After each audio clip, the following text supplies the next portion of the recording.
Welcome to the Salem Witch Hunt Daily Report for February 2nd, 2024.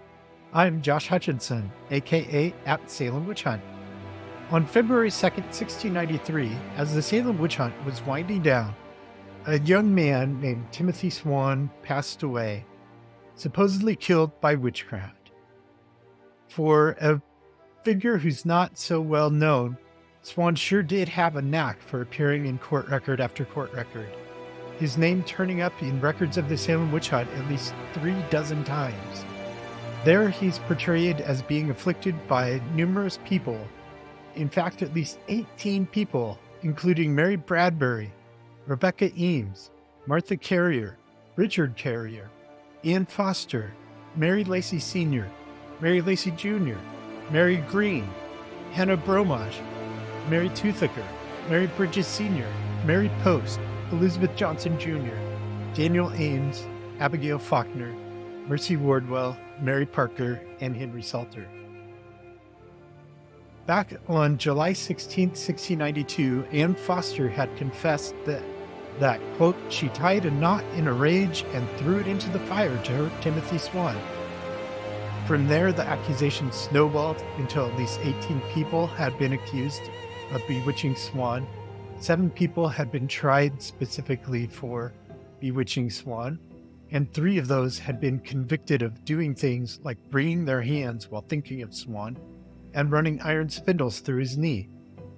Large groups of witches were said to gather together to afflict Swan, traveling to his home in style, whether it was by pole or right on the devil's back. On January 14, 1693, Chief Justice William Stoughton issued a death warrant for 4 women accused of bewitching Swan and others. Mary Bradbury, Elizabeth Johnson Jr., Rebecca Eames, and Mary Post were among 8 women to be hanged February 1st.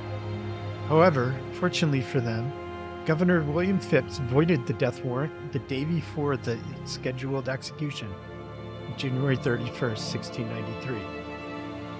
So the next day, February 1st, Chief Justice Stoughton resigned from the court. And then the day after that, the saga ended with the death of Timothy Swan. Was it a coincidence that he died the day after 2 of his tormentors were to be hanged? Or did he die of sudden loss of hope? And why haven't we heard much about Timothy Swan before?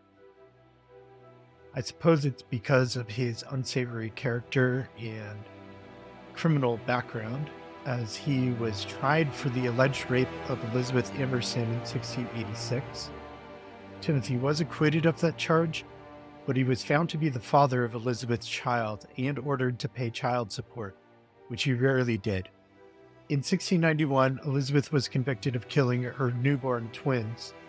She remained in jail in the company of witchcraft suspects throughout 1692 and was ultimately executed June 8, 1693.